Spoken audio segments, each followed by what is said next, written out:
This is the T-post. Fast horses, real life, and oversharing like it's our job. That's Peyton. And that's Jesse. Grab a drink and maybe a helmet. It's gonna get bumpy. We are two girls in our like mid to late 20s. We live in central Wisconsin. Well, kind of. Central-ish. We're central enough. Yeah.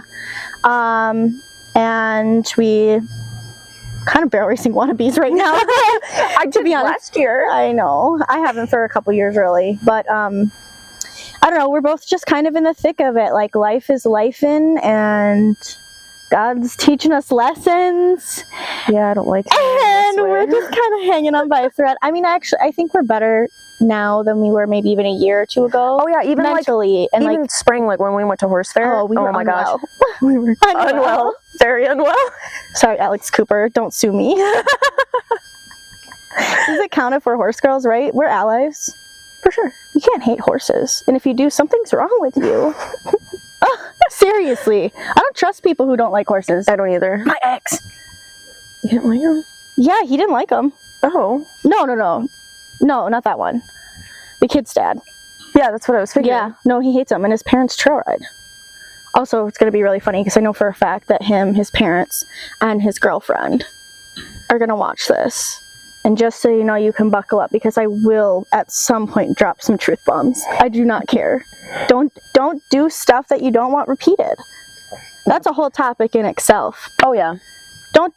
People make mistakes, don't get me wrong, but if you're intentionally just not good and then you get mad at someone for repeating what you did to them, it's not shit talking if I'm just telling the truth. Yeah, it's not. And that's actually that's what this is. Mm-hmm. That's literally it is. I mean, I'm not trying to and you're the same way. Like, this isn't going to be drama. I mean, you can label anything drama if you really want to, if you want to argue with someone, cool. But this is more like, we're going to say the stuff that people don't talk about.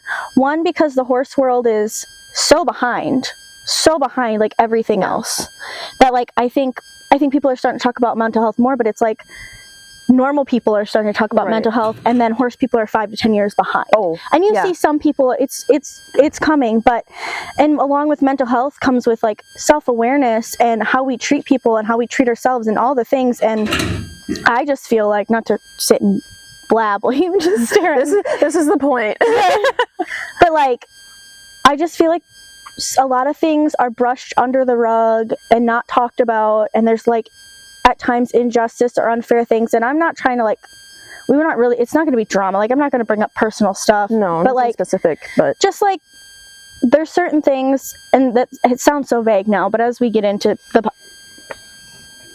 that's really fantastic timing. I bet you can't even hear that because of the mics. You might not. Maybe not. Be able to. But anyways, my horse is taking a piss. Mm-hmm. A wicked pissa. Some would call that a wicked pissa. Denver, Colorado would call it a wicked pissa. But yeah, so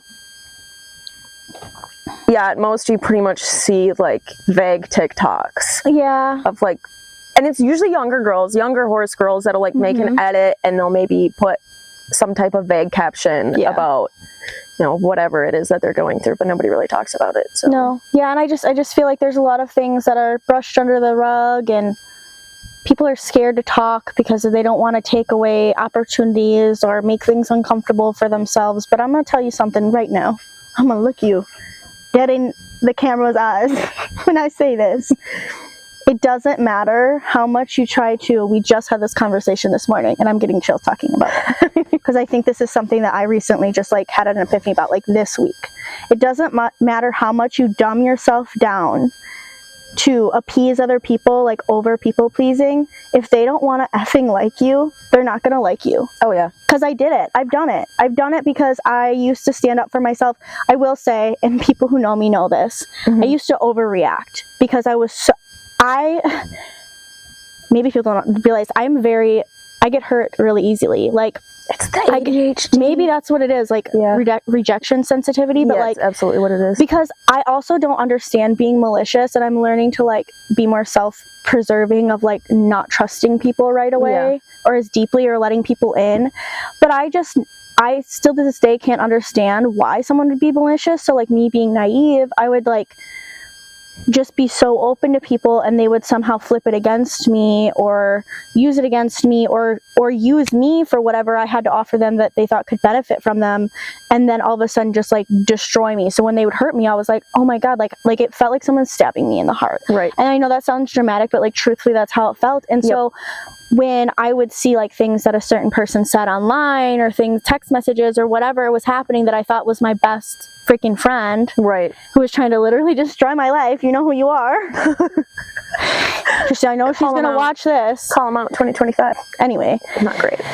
No, and I don't even want to talk about it. She's not worth my energy. I mean, I hope that she's okay, and like I hope she's better, but I mean, she really effed up my life for a while. I also can see how that was like God's plan for certain things, because through that terrible experience I learned, I mean, I wasn't going to learn any other way. I'm super stubborn, and I just don't understand why people are hurtful. And I'm not saying that I haven't accidentally heard something, but I am not malicious. That's the one thing I will say about me. No, I am not malicious, so I don't understand when people are malicious. I think when people like hear your reactions to the things that they do or that they say, it's like they get even crazier. It's always taken as, oh, well, you're being psycho because you reacted. That's to what it was for a while. And that's why so then I got really reserved, and I had a lot of stuff going on. Like literally I turned 25 and I joke, but it's true. I had a quarter life crisis. Like my frontal lobe fully developed, and I was like, oh my God, like all these gut feelings I've been having, like everything is wrong. Like I've done everything wrong.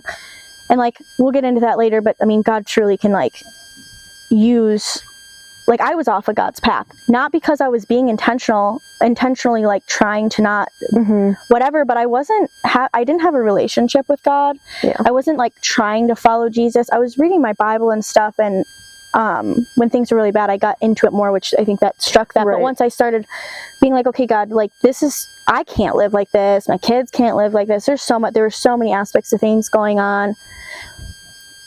Things have got to change. And it was like, all of a sudden I turned 25, and I literally like a few days later had this epiphany. And then I tried, it was kind of crazy, and that's a story for a different day, but I literally prayed about it for like 2 weeks straight. And that was the craziest, kind of scariest 2 weeks of my life. And basically ran from as soon as you ask for that refinement, like we've talked about, it's well, and I think that my life probably wouldn't have had been so hard, but I went off of what probably would have been not necessarily the easier, but maybe the less hurtful path if I would have just been seeking God. I wasn't against him, but I wasn't seeking him. I don't think I understood a relationship with God. I knew that you could pray to him. I mean, I've had him answer my prayers before, but I just really don't think I understood the relationship, and I wasn't in my Bible, because my ADHD really, I have a really hard time reading. I'm like disciplining myself now the past couple years to like force myself to, even if it's just a little snippet. And like, when I read though, I want to understand what I'm reading. Right. You know what I'm saying? I don't want to just read a whole chapter of whatever and be like, I don't understand it. So I've been breaking it down for myself. My eyes just want to like skip the page, and then I have to like slow my brain down. I need to get back into it. I feel better. My dresser, but I feel more at like peace, and like I feel more centered when I do it. Even if I'm not like, I don't have to have an epiphany every day. That I don't know what this is. It's not even just reading your Bible. Like, there's a church that I'll listen to on Spotify. They have their own. They put it up as a podcast. There's a couple things I listen to like that. The amount of times that like when I was really going through it, this was like before you and I even met. The amount of times I'd be listening to something and things would just start making sense. Yep. You know, it's just chills again. You too. Whoa, did I just have a stroke? I swear though, like us lately, and I'm going to get into this a little bit more, but like, I'm going to back this up. And I'm not going to bring what's her face into it, but like, not just this person, but people I've dated, horses I've had, friendships, counterfeits, and I tried fucking, well, you know what, whatever, I don't care.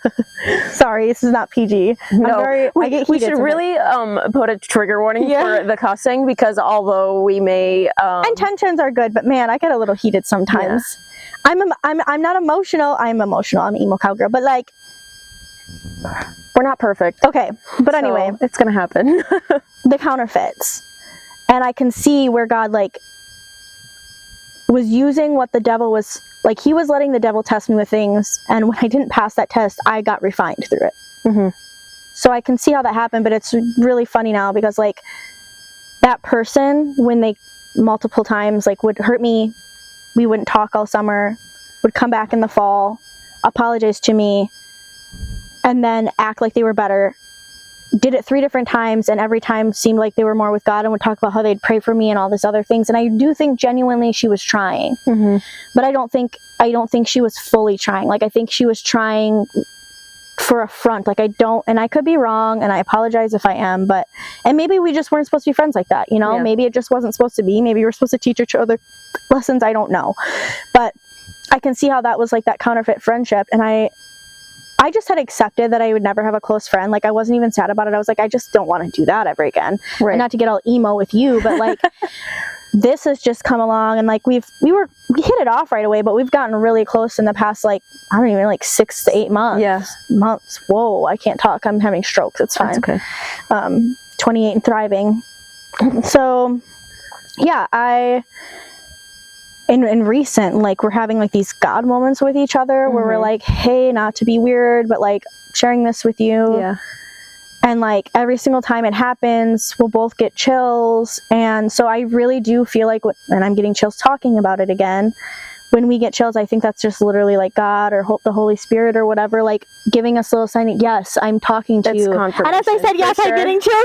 It's a confirmation. I really do. And like, I feel like, and it's crazy because that friendship, although it didn't really necessarily ruin our friendship because you were open to like getting to know me before, but like the conclusions. But I can see where like the devil had his hands in it and tried to use her to ruin this. Like I totally see where he tried to do it. And so I don't know, I'm just grateful that I'm through that season and I learned a lot from it. And I'm gonna be honest, I really don't have hard feelings. I'll never let that person in my life like that again. Like I hope that she's doing well, and you know, all the people that work in, even horses too, like I said, I tried forcing it too. Yeah.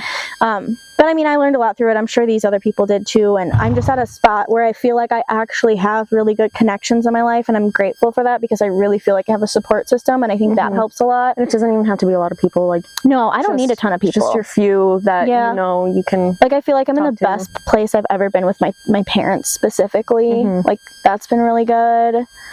Also, EMDR therapy is like saving my brain. Like, for real. I've noticed the change. Well, I mean, I still am going to be a little anxious. I understand that, but I was like off the handle anxious, where it was really controlling my life. Yeah, it's your man's. Get on the podcast, buddy. I really do like his work truck. That's a nice work truck. Nice truck. We should have honked. Oh, missed opportunity. But yeah, so going back to like, I feel like it's a part of it because I've been the same way where the emotional control wasn't there. And I'm sure the EMDR's helped you with it. But it's like, it's crazy because it's not like you even, like, it's in my mind, not to cut you off, but like when you say emotional control, it's not even like you want to be that way. Like you literally can't. Like it overtakes you completely. Yep. And not to sound crazy, but I mean, sure there's people out there, I feel kind of, I don't know, embarrassed saying it, but like truly, like when you're dysregulated because you haven't processed trauma, it doesn't matter how much coping mechanisms you have, your body's still in fight or flight. You literally you can't. You can't. Yeah, and that's part of actually putting in the work to find it, I guess. Yeah. Not to say that it's like completely okay to just go off the handle. No, you shouldn't. No, absolutely not. You can't always help it. No, but I know what that feeling is, you know, and I think that's what I'm saying. Like people like I'm not malicious, but there's definitely been times where I've gotten so anxious about something that I have not reacted in a way that would have helped the situation, but I couldn't see it that way. But also I'm really big on apologizing. Like I will come back and apologize. I will own up to my shit. Yeah, there's been times where I was like, I did not handle that in a way with grace at all. Like, sorry. And whether is a good word for it too. Yeah, and whether or not they take the apology, that's up to them. Yeah, that's up to them. And if, you know, there's people out there too, like specifically one person that we were talking about in recent, love of my life. If he never if he never forgives me, I mean, I shouldn't say I'd be surprised, just the guy that he is, but I wouldn't blame him, you know? Yeah. I went a little off the handle. Yeah. A little off the handle, being a little anxious. happens. It was a weird situation, but I also feel like that's going to be a situation too. In like 6 months to a year, I'm going to be like, I can totally see how God like allowed this to happen because I grew so much through this season. Yeah. And not that he would have intentionally hindered me or me him, but I feel like he's also going through a lot of growth. And so like, I think because we want to put time into each other, we wouldn't have capacity to heal. And like healing really is so messy. Oh yeah. Oh my gosh. And EMDR, that's the thing with EMDR that I had told my therapist. I was like, I have coping mechanisms and I can use them. I understand them, but it's like, okay, I'm not acting out on it. That's great. Yeah. But inside, I feel like I'm dying. Yeah. Like I feel like I can't live like this anymore. I mean, yeah, I guess the reason why we're not running it, we'll get into that, why we're not running this year. Yeah, so it started with, so I went to state finals last year. My horse did not at all run like I know she can. She used to. Sorry, but there's a bug in this, so. That's fine. She used to be super rady and she used to wrap around like every barrel. Yeah. And I showed you videos, like she used to suck them all up. Ended up at, I think 4 or 5 different vets we saw. You were all over. Yeah, you were between like actual blowing, not blowing, but you were. I was blowing money. You're blowing money at vets. Yeah, so between like regular lameness exams and then doing like Lyme's test, stuff of that sort. I really did think she had like, well, didn't you treat her for APM? I did do the treatment, just in case. I did that this spring. Yeah. But yeah, my other one, my pasture puff, my broodmare ended up having Lyme, so yeah, that was what fun. It was. Yeah, so I treated her, and I'll probably retest her again. Well, that was a whole thing too. You bought that. Yeah. You bought Reba to be your up and coming, your project, and then find out she can't. Yeah, to find out that she's got what is it? The pastern joint that's fused. The sesamoid? Is it the sesamoid? Something like that. Yeah. I think it's the, I don't know if I'm pronouncing it correctly, but I know what you're talking about. Yeah, so that's fused, and then she has arthritis in her fetlock because of it, because it's literally like, you can tell. Girl, oh my, that was dramatic, Maisie. Goodness gracious. You can. And she toots about it. She's still tooting. She's a gassy lassie. Gassy lassie. So anyways, so yeah, I'm not going to be able to do anything with her. It looks like it was an accident, something that happened when she was young. And I did my research. I looked back and I found that Reba, like, she wound up at an auction, like as a weanling. So I'm like, something could have happened at an auction, could have happened before they took her to auction. And maybe that's why they auctioned her. It's very well could be. Because she had an injury. Yeah. It's so hard to say. Yeah. I mean, she could have gotten hurt on the pasture and they never even, knew, depending on, So she was started because the person that started her had no idea. Like, he was like, yeah, she's kind of off, but she works out of it. Yeah. But I'm like, that foot is crooked. Yeah, real crooked. So check that out. And yeah, I can always put the x-ray up on the screen. Yeah, too. Yeah. Yeah. So yeah, that one is going to be my broodmare, and hopefully we'll be breeding her in spring. Yeah, I mean, that's kind of, I still am like kind of heartbroken for you about it because I was really excited. I didn't even finish talking about Maisie. No, I didn't. But yeah, so we ended up, after like 4 or 5 vets, ultrasounding her hind proximal suspensories, and both of them had desmitis. So essentially just strained. They were swollen.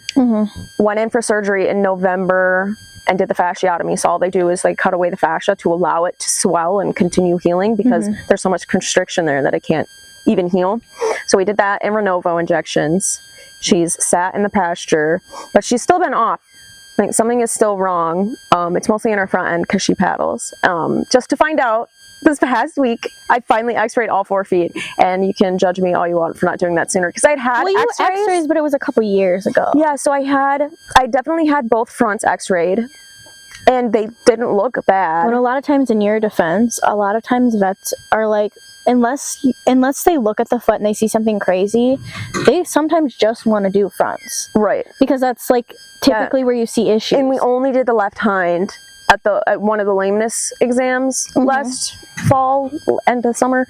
We only checked the left hind because that one was the one that was like visibly lame. Yeah. So, and that looked okay. I really think they were just looking for something crazy like navicular or arthritis. I think that's what they were looking for. So they never really paid that much attention to the angles. So nobody told me. Don't mind me cracking my neck. Oh, you're good. And looking back, like her angles weren't great to begin with. Yeah. At the one that I did find, but it wasn't terrible. Yeah. So like they've kind of just been stagnant, like at the same state. So, Yeah. but now we know what to do. Yeah. And we'll hopefully get together with another farrier who doesn't have to use wedges, doesn't use rocker shoes or anything. Like, I don't really want to do that. I want her to be able to be in work and be comfortable and not irritate the suspensory all over again. So that's where we're at now. So I've not been running her this year. She's been getting groundwork essentially. Well, explain, like you said you just got x-rays, but I took you off track because you had gotten some a couple of years ago, but explain what actually is wrong with her, because you explained that she has issues in her feet. Yeah. So she doesn't have she's not quite to the point of having a negative palmar angle, but she has a zero palmar angle. Is essentially and then what they call it. thin-soled, right? Like super very thin-soled. Bad combo. Very bad combo. Yeah. I'll be interested to see if the soles thicken at all when the angles are corrected. They can. I know they can. And I know they can with rocker shoes, but I'm not doing rocker shoes. Yeah. No way. I There's dug in, too much but strain on what she just had surgery on and everything, and there's no way. And she's actually holding her hind feet up at the farrier now, so it's like we're gonna keep it that way and not see if make you her can ornery. correct it. And I mean, if you needed, I feel like you will be able to. And then, I mean, if you can't, then you know that's an option. But see if you can correct it without going that extreme first. And so that's kind of where you're at. And then with me, when I decided to like leave my ex that I have 2 kids with, because it just was not in a healthy situation at all. I ended up having to like, start my life over, because I was the stay-at-home mom that I was building my leather business. And I used to do photography more, but then when my son was born, we had a 2-year-old and a newborn. It was just really hard to get someone to watch them for weddings and things like that. So I was doing horse training a little on the side and really doing the leather thing. And then I was kind of starting to take off a little bit. Then I had to move, and it was like all my money went to, freaking custody lawyers, because my ex was trying to say that I was an unfit mom, which backfired on him. That's a whole different story, but I had to like completely restart my life.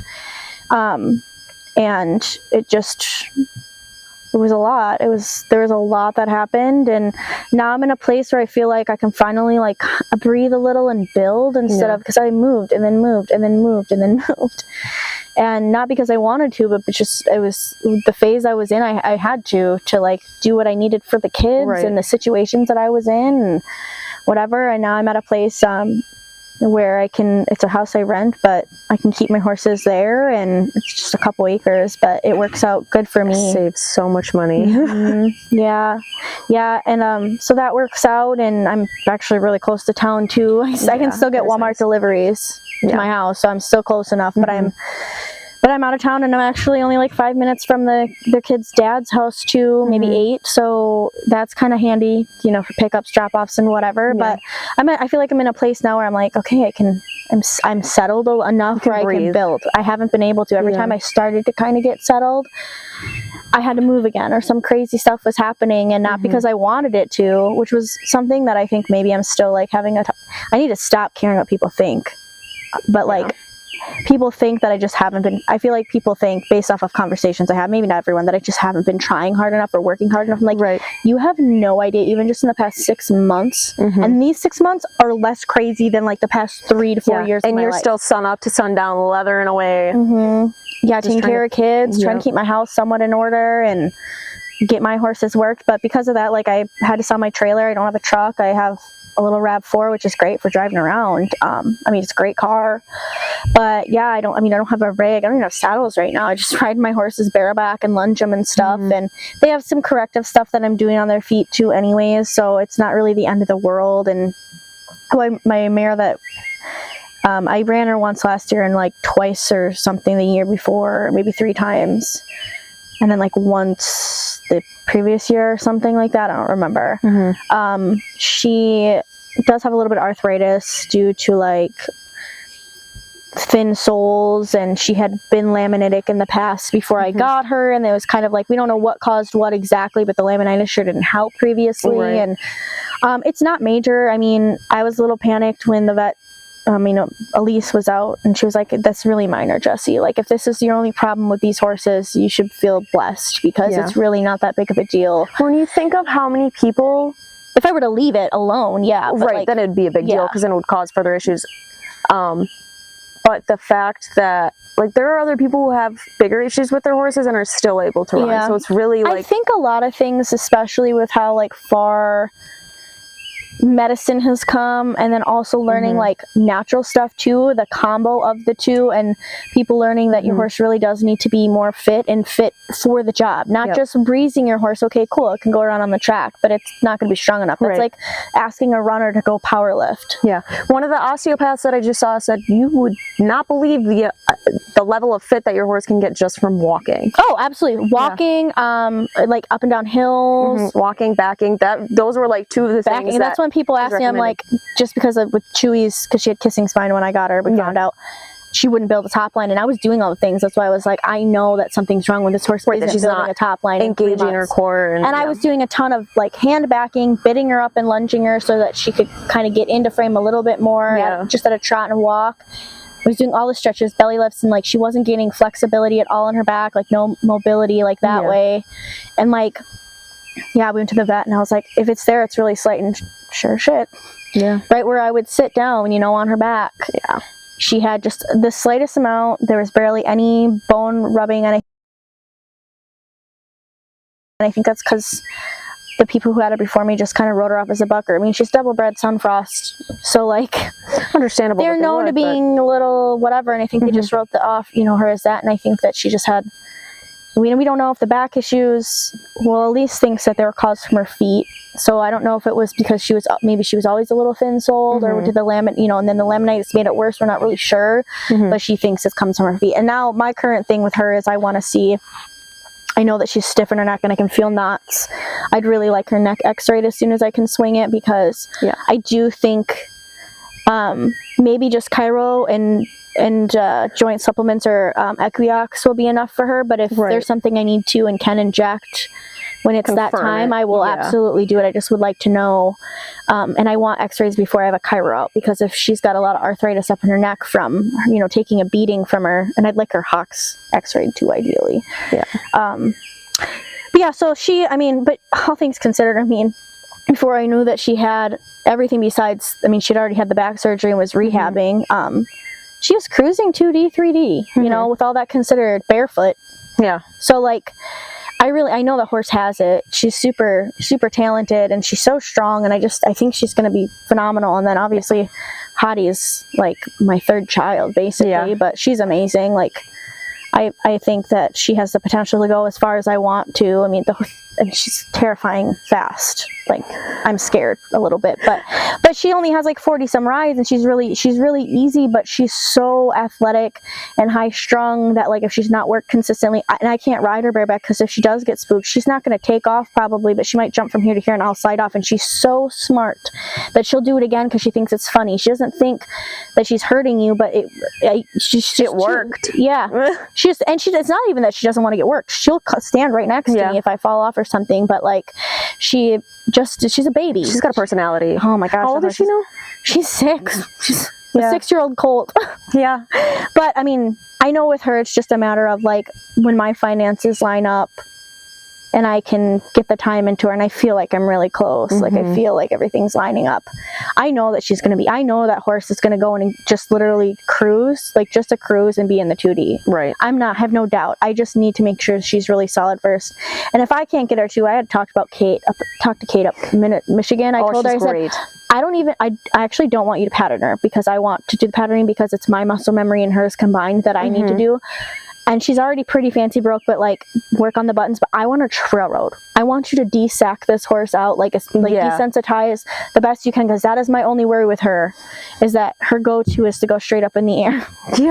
And that's the only thing that scares me, is that she's going to lose her balance, because she's not one that's going to flip over intentionally, but I would hate for that to happen. She just has so much playfulness in her. She's literally if you've seen videos of Adios Pantalones, not to be like, my horse is like Adios, but like when I watch videos, she has done done that stuff Personality-wise, she has a massive personality. Can confirm. Yeah. Seen it firsthand. But she's so smart. Easiest thing I've ever trained. So talented. I know it's easy. It's just I need my finances to line up so that I can get a saddle that fits her properly, because I have a horse that needs a 6.5-inch gullet and a horse that needs an 8-inch gullet. And do you know bar angle for both? We're both 45. So I can get the same saddle just in smaller trees, which is pretty slick. But yeah, so I mean, she might be able to fit if I could find a cheap Corriente, because they're 45-degree bars. And then there's 7-inch gullets. So, and she might be a 6 3/4 now, because it's been 2 summers. Chewy was wider. Yeah, Chewy's. Oh no, she's 45 degree. Really? Yep, they're the same degrees. But it's like also a 40. Yeah. Yeah, I think so Chewy's spine bone structure is really wide, but she doesn't round. Like, your horse has more of a barrel, I feel like, shape than mine does. Like, I think she just has bigger rib cage than Chewy. Oh, she absolutely Chewy doesn't have quite as wide of a rib cage, so that's probably why. But it works out great for me, because I can get the same saddle in just a different gullet size. Yeah. And I might be able to get away with a Corriente, because they're 7-inch gullets on 45-degree bars. With a thicker pad on Hottie. But I don't feel like, I'm not into forcing things anymore. So like, I'm busting my tail to like just be and like pay my bills and stuff. So if God wants it to happen while I'm busting my butt, he's going to open doors that'll align me to do that. But I mean, I know I have it there. Like, I have my dream. It is something that I'm having a hard time with, though, a little bit, is that I have literally my dream horses sitting out in my pasture that I absolutely know that could take me wherever I want to go. But the only thing holding me back really is finances. So that's why I'm like, I know when it's, I'm just going to keep doing what I can do and prep them in the ways that I can with what I have. What's that Bible verse about doing what you can with little and he gives you more, or something like that? I don't know the exact wording. I probably botched it, but I kind of feel put it up too. Yeah, I kind of feel like that's the like phase that I'm in right now, but I feel like I'm in this transition. Like, I really feel like in the next, I mean, I could be wrong, but I just have these feelings like in the next even few months that things are really going to shift. I really hope so. And I hope so too, because I would love to rodeo again. That's where my heart is. I only dabbled in it, and I won a whole $49 on my permit. But hey, that's where my heart is. It really is. I mean, I'll go to barrel races and stuff, but I see barrel races as prepping my horse for a rodeo. Unless it's like a derby or futurity, like 3-day race or one of those really big added money races, then whatever. But I don't know. There's something about rodeo. I don't know. My heart's there, dude. Yeah, the vibes. I don't know. It's a whole feeling. Yeah. Everything about it, I'm just obsessed with. And it's just like one of those things, like I just feel aligned with it, Yeah. So that's kind of where I'm at. I mean, and so we have different routes and different paths, but it's kind of brought us almost to the same position in life currently right now. Which is weird. It's wild. Wild, crazy stuff. It's crazy. How did we get here? Apparently. That's a long story. Yeah, we'll get into it too at some point, but so that's kind of like where we are right now. So that's why I joke that we're wannabe barrel racers. Yeah, pretty much. But I mean, I know it's coming and I know it'll be good, but we're in the thick of it right now. And I think it's cool to like, I feel like, and I think you're the same way, but like, I feel like I see people who like, some people don't, but they only post and they only talk about after they already like made it through. And I think that can be super inspirational. Right. But I just feel like there's so much like, I don't want to say like transparency, but like vulnerability, and like makes people not feel alone who also are still in the thick of it. Like, that's really amazing and inspirational to see. I'm not dissing that, because stuff like that has helped me a ton. It would have been nice for you to talk about it while you're going through it, because you don't know who else is going through it at the same time and who else feels literally the same exact way that you do. Like, it's okay to like be upset. And like, I think we're both in the, I'm trying to word this the way that I heard it in recent, because it's been coming up on my TikTok. But I just think it was worded really well, and I'm probably going to botch it, but like holding tension in the waiting room. And that's kind of where we're at. Like, we're still doing what God called us to do. And it's like, we're literally training for the season that I feel like he's going to catapult us into at some point. I don't know when that is. It's not if, it's when. Yeah, for sure. I feel like it's all going to be so fast to the point where it's like, What's happening? Holy crap. Mom, come pick me up. I'm scared. No, I feel that way too. And so, but the holding the tension is painful. I don't, maybe it's been told to me, but I just really haven't like realized it in this season of like, I know, like, I've had so much confirmation specifically in the past 6 months of the things that I felt over the past few years. I got a bug.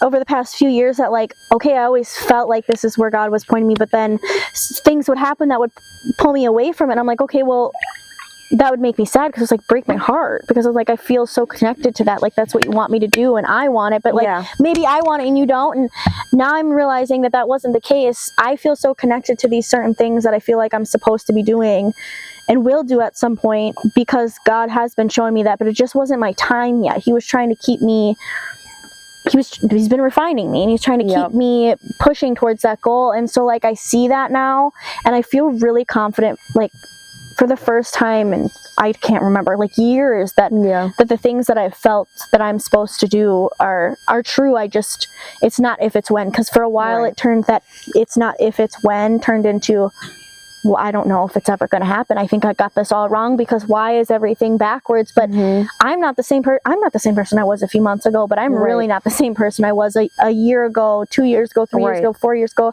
And so if I wouldn't have gone through those things, if I would have just got, catapulted right into whatever God's trying to get me into specifically, I probably would have squandered it, not intentionally. I just wasn't prepared. And like he knew that. So yeah, and it's crazy because you sit and you think like, but it's painful, when man. things aren't working out and you're like, okay, so at this point I feel like God is telling me that there's something better for me, but I'm like, there's nothing better than what I want right now. But then when you finally get to, and you're like, I'm what's so better, grateful and you're like, I didn't get what I wanted. oh duh. Yeah, I'm so grateful that you didn't make it go the way I wanted it to go. Yeah, I feel like that a lot, and I can look back and it's almost like looking back at the puzzle after it was put together a little bit, and you're like, oh, I can totally see how those pieces went together, and at the time I couldn't understand, and it just hurt. Like it hurt. Yeah. And it's like almost hope deferred. I felt like hope deferred for a long time, where it was just like, I feel like you want me to do this. Why is everything fighting against me to do it? No matter how hard I pushed through it, I got to a point where like, I think I had to surrender to like, sometimes it says this in the Bible, there's a season for everything, but, sometimes you can just push through. There are times where you can absolutely push through and tough it out. And then there also are times where you just have to surrender, There's like something about like, I'm going to look it up quick because I don't want to misspeak, but there's something like in our DNA, there's like a cross. And then there's also a whole nother thing where it's like, we're supposed to be like sheep, like God's sheep or whatever. And like the devil's the snake, the serpent. And the only thing, God's the lamb, the blood of the lamb. He died for our sins. And if you get bit by a rattlesnake, anti-venom is literally from sheep. Did you not hear that before? No. Yeah, anti-venom is from sheep. And the blood of the lamb saved us. Wait a minute. And that was Jesus dying on the cross. You've never heard that before? I've never heard that. Let me... I'm going to look up the DNA thing while you look that up. DNA... cross, Jesus, that should bring something up. Anti-venom from sheep blood. Sheep blood is used in the production of anti-venom, a serum that neutralizes snake venom. Shut up. I'm so I did serious. not know that. Yeah. What? Yeah. Jesus he died. He was our sacrifice, the blood of the lamb. Yeah. Died to save us from our own sins so that we could have eternal life with him because we are sinners. Right.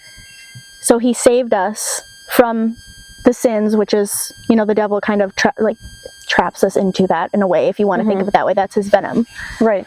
But God saved us with his anti-venom. That's crazy.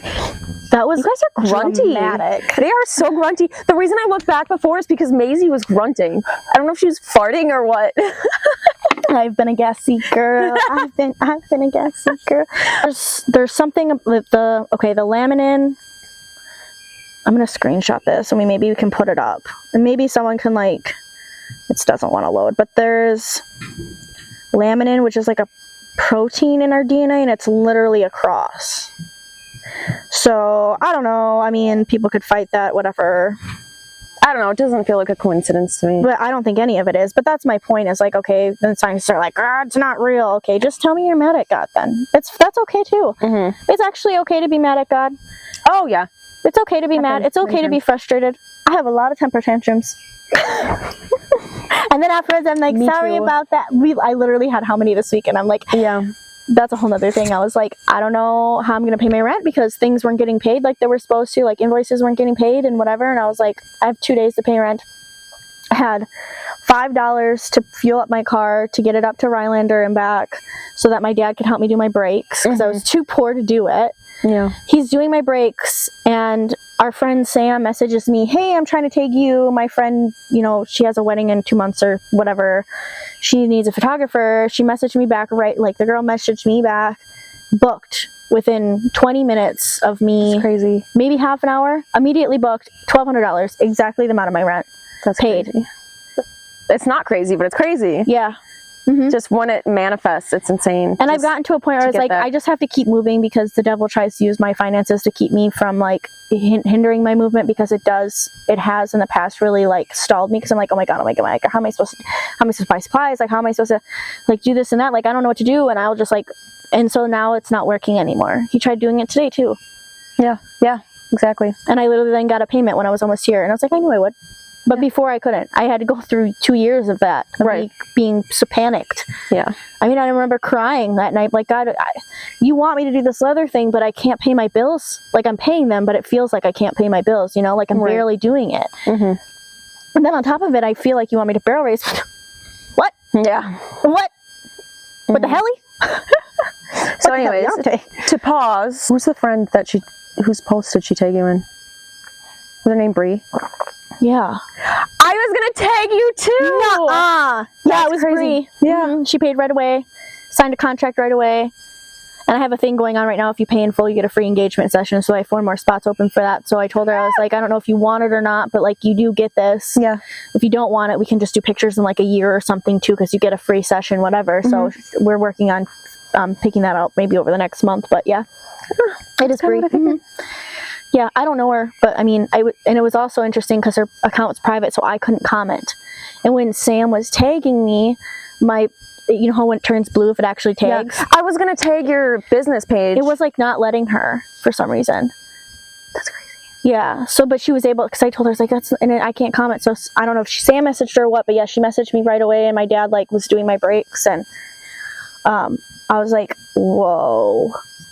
That's crazy. That's the exact amount I need. And the fact that I also thought to tag you, like, he was making sure. And I did have this feeling too, like, that he was going to come through at the very last minute, but like, there was still this part of me that wanted to spiral and be like, oh my god, I need to get my brakes done. Like, they were so bad that I didn't even know if I was going to safely make it up to Rylander and back. Like, I don't drive around that much really now that I have a gym in town and not all the way in Wausau, but like, I have to go get my kids, and like they have soccer and like all these things. So I was like panicking, and then I was like, I just have to go. And my dad knows where I am. I told him when I was leaving, and if I don't get there in an hour and I haven't called you, come start driving towards me, because I might be on the side of the road where there's no service, you know? Yeah. So I figured, like, worst case scenario, I left really early in the morning, and then everything was fine. I do have to get new tires on my car, but just the front ones, because I haven't rotated them like I was supposed to be rotating them, but that's okay. But the back ones are great, because I don't know, with it being front wheel drive or whatever, so so I won't have to worry about brakes or tires for probably another couple years, hopefully. So at least it's done. You're driving. Yeah. I was driving a lot too. Like, I probably have 50,000 miles on those tires or something. Brake, and then the brake, I think it was probably the first time that those front brakes ever needed to be done. It's got 108,000 miles now. Since my uncle bought it. I think he bought it new. Yeah. In Denton, Texas. Denton, Texas. Yeah. So I guess if you want to get into like towards the I cuss her out and she'll hear that. I'm like, you dumb. You dumb dirty hoe. I wouldn't tell you what color socks I got on. You gotta say it with a southern accent. It just makes more sense. I know. Even though she doesn't. She says it. She does it. She just. I'm just really disappointed Eli didn't know that before us. I'm surprised he didn't.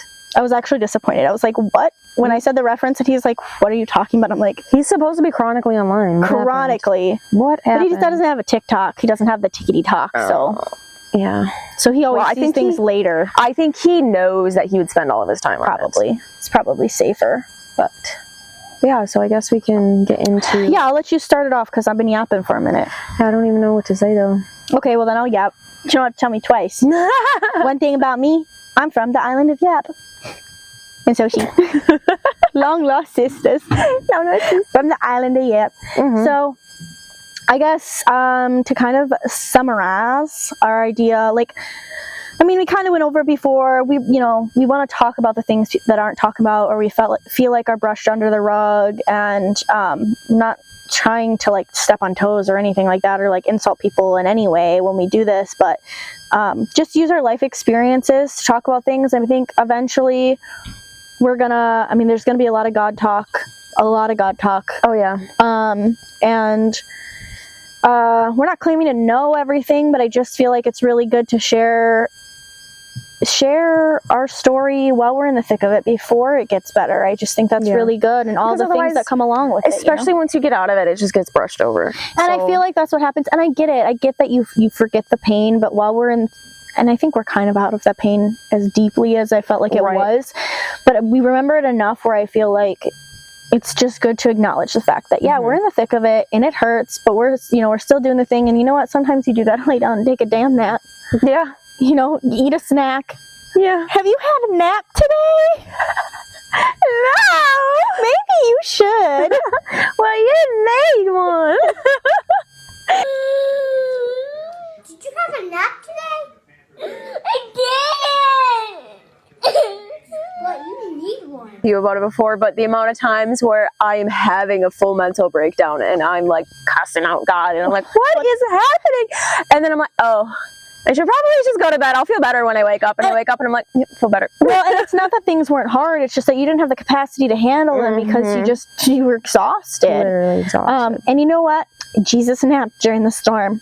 And then when everyone's like, get up, he was like, calm down, and went back taking a nap, I'm pretty sure. I guess I have to look at that part, but I'm pretty sure he went to lay back down. I love it. But he be napping, so it's okay. It's okay sometimes to like chill out, to be so overwhelmed and actually just don't push through that minute. Don't stay there. Yeah. But accept the fact that it hurts. Freaking cry. Don't bottle it up. Oh my God. Please don't bottle it up. Yeah. Go cry. Don't try to take it out on anyone, but go cry. Literally go ugly cry, please. It's so healthy. Yeah. It's so healthy. Go ugly cry. It's your body's way of releasing it. That's literally go ugly cry to God.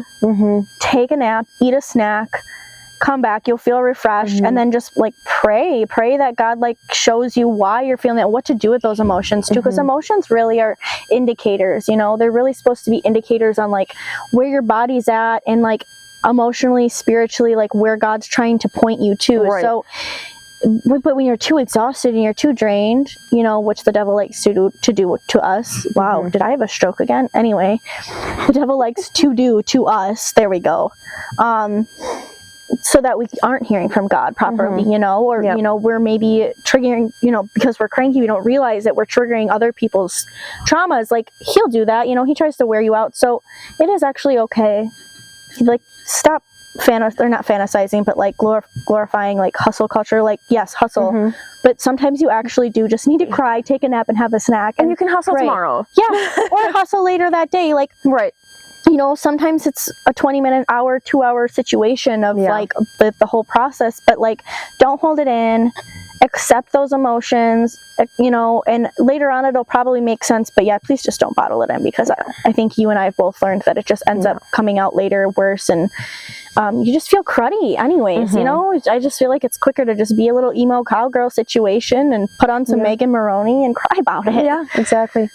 But yeah, other than all like the deep emotional things that like people don't talk about, we will get back into like barrel racing things and horse things, and our opinions on horse things, and we have a whole lot of ideas for that. Opinions with our experiences. We're not saying we're like super experienced, but with our experiences. And then also, excuse me, I'm sure, I know that you do too, but like having people like guests on. Like I would love to get like local people that I feel like are super underrated. Well, they may post stuff here and there, but they don't promote themselves so much that a ton of people know. But there's like a lot of hidden gems of people. Absolutely. Like you wouldn't think Wisconsin would be that great, but like, I mean, just in little Antigo, Wisconsin, which by the way, I don't know if you knew this, but oh my gosh, what is his name? He just passed away, the racing legend. I know. Bob, is it Bob? Not Bob Baffert. No. Dwayne Lucas, literally from Antigo. Yeah. Literally from Antigo, just passed away. And there used to be a lot of horse racing there, but there's a lot of horse people and like pro rodeo, like barrel racing people in that area. And that's just a tiny. It is a little hot spot around here. And even like here, like you'd be surprised. And we actually do have in the summer, barrel racing around here is actually pretty dang great. Yeah, it is. I feel like it's the barrel racing in Wisconsin in the summer, like spring to fall, is like Texas in the winter when I went. Yeah. Like around Dallas area. Like you can almost have a jackpot every night. Somebody please give me medication because I think I'm having a stroke. What the heck? You can start that sentence over if you want. So I don't know. I just feel like Wisconsin in the summer, spring, fall is pretty similar to like Texas, Dallas, Fort Worth area. Yeah. When I went in the winter, I mean, it's probably like that all year round. I don't know what their summers are like, but I just feel like it's always busy there. Yeah. And like we can drive 20 minutes to 2 or 3 hours and get to a barrel race probably almost any night of the week if you want to. Right. I don't know, size wise, it's probably not going to be as big as like how big it is in Texas all the time. Yeah. It's just, I mean, obviously there's more people, but we do have access to it. So it is kind of nice. Winter sucks. But, oh my gosh.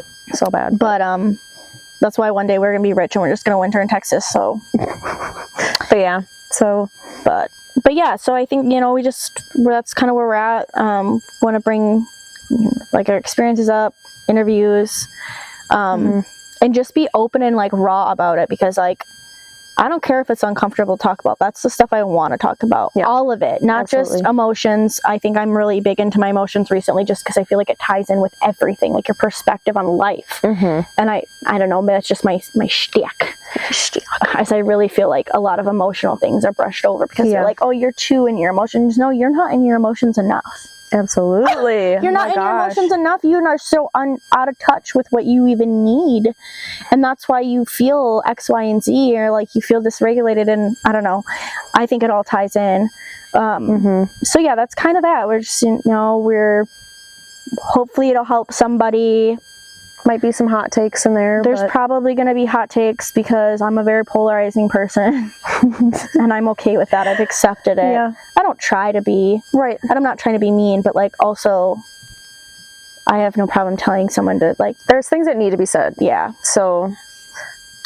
But yeah, so that's kind of that. That's our intentions for the podcast. And we hope that people can learn from it and maybe get inspired by it and have something to listen to. Have something to listen to in the rig. And we're gonna try to have one podcast come out every Thursday, probably in the morning if technology allows for us to. And I think eventually we'll probably do Q&As, maybe lives on like TikTok or something. We'll see how it grows or like what the audience is on it and what you guys want. But just based off this first one, we have some other ideas in mind of like handful of things we want to do podcasts about. But if you guys have anything you want to hear about or questions, for sure, like drop it. This will be on YouTube, Spotify. I think we're going to get it on all the whatever podcast listening platforms you can get it on.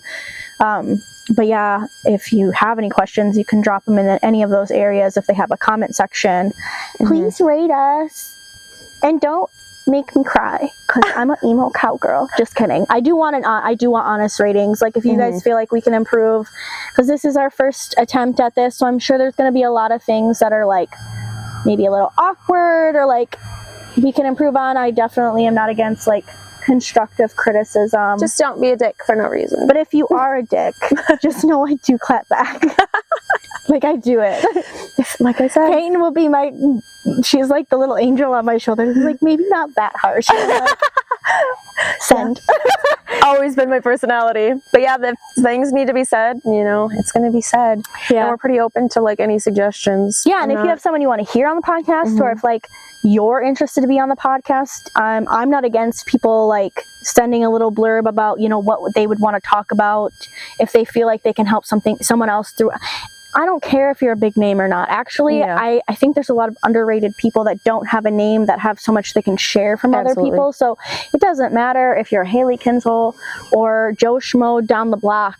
I don't care. If you feel like you can bring something to the table that kind of aligns with what we kind of just went over, our vibes or whatever you want to say, I'm totally open to like having people, if they're interested, asking to come on. And if we can't make video work, we can do a call or whatever. I'm sure we can make things work. But my goal, my biggest goal, and I think yours is too, is like we hope that it can help somebody in different aspects because yeah. So that's kind of the end of that. So cheers, my friend. I hope you guys had fun listening. Thank you.